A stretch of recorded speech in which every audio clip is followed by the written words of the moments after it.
Sir ಹಿಂದೆ already ನಾನು cinema direct ಮಾಡಿ ಪ್ರೊಡ್ಯೂಸ್ ಮಾಡಿ ಆಕ್ಟ್ ಕೂಡ ಮಾಡಿದ್ದೀನಿ.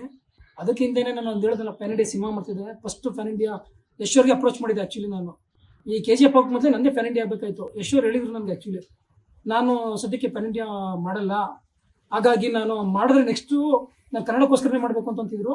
ಆಕಸ್ಮಿಕವಾಗಿ ಪ್ಯಾನ್ ಇಂಡಿಯಾ ಆಗಿ ವರ್ಲ್ಡ್ ವೈಡ್ ಆಯಿತು. ಪ್ಯಾನ್ ಇಂಡಿಯಾ ಮಾಡಬೇಕಾದಂಥ ವ್ಯಕ್ತಿ ಪ್ಯಾನ್ ಇಂಡಿಯಾ ಮಾಡಿರುವಂಥ ಪರಿಸ್ಥಿತಿ ಆಗಿತ್ತು ಅಂದ್ರೆ ನನಗೆ ಸಿಕ್ಕಂಥ ಪ್ರೊಡ್ಯೂಸರ್ಸು ನನಗೆ ಅವತ್ತೇ ಸಿಕ್ಕಿದ್ರೆ, ಒಬ್ಬ ಪ್ರೊಡ್ಯೂಸರ್ ಒಳ್ಳೆ ಪ್ರೊಡ್ಯೂಸರ್ ಸಿಕ್ಕಿದ್ರೆ, ವಿಜಯ್ ಕಿಂಕಂದ್ರ ಅಂತ ಪ್ರೊಡ್ಯೂಸರ್ ಸಿಕ್ಕಿದ್ರೆ, ಅಂತ ಆಕ್ಟರ್ ಸಿಕ್ಕಿದ್ರೆ ನಾನೊಬ್ಬ ಪ್ರಸಂಗ ಥರ ಆಗ್ಬೋದಿತ್ತೇನೋ. ಆದರೆ ವೇದಿಕೆನೇ ಸಿಕ್ತಿಲ್ಲ. ವೇದಿಕೆ ಕೊಟ್ಟರು ತಾನೇ ಗೊತ್ತಾಗೋದು ನಾವೇನು ಅಂತಂತ ಪ್ರೂವ್ ಮಾಡೋಕ್ಕೆ. ವೇದಿಕೆಗಳೇ ಕೊಡಲ್ವಲ್ಲ. ಕೊಡ್ಲಿಲ್ಲ ಅನ್ನೋ ನೋವುಗಳಿಗೆ ನಾನು ಹೇಳ್ತಾ ಇದ್ದೀನಿ. ಇವತ್ತು ನಾನು ಕೊಡುವಂಥ ಒಂದು ವೇದಿಕೆ ಕೊಡಿ ಅಂತ ಹೇಳ್ತಾ ಇದ್ದೀನಿ. ಇವತ್ತು ಕೇಳ್ತಾ ಇರೋರು ನಾಡಪ್ರಭುನ ಒಬ್ಬ ದೊರೆಯಾಗಿ ಒಬ್ಬ ಪ್ರಜೆ ಕೊಡಿ ಅಂತ ಕೇಳ್ತಾ ಇದ್ದೀನಿ. ಅವ್ರು ಬಂದು ಆ್ಯಕ್ಟ್ ಮಾಡಿ ಅಂತ ಕೇಳ್ಕೊತಿದ್ದೀನಿ. ಒಂದು ರಿಕ್ವೆಸ್ಟ್ ಮಾಡ್ತಿದ್ದೀನಿ. ಏನು ನಾನು ಇದು ಮಾಡ್ತಿಲ್ಲ, ಒಂದು ರಿಕ್ವೆಸ್ಟ್. ಅವ್ರು ಆ್ಯಕ್ಟ್ ಮಾಡಿದ್ರೆ ನನಗೆ ಎಷ್ಟು ಉಪಯೋಗ ಇದೆ ಅಂತ ಯಾರು ಅನ್ಕೋತಾರೋ ಅದಕ್ಕಿಂತ ಹೆಚ್ಚಿನ ಉಪಯೋಗ ಇದಕ್ಕೂ ಇರುತ್ತೆ, ರಾಜ್ಯಕ್ಕಿರುತ್ತೆ, ದೇಶಕ್ಕಿರುತ್ತೆ ಅಂತ ಖಂಡಿತವಾಗಿ ಹೇಳ್ತೀನಿ ನಾನು.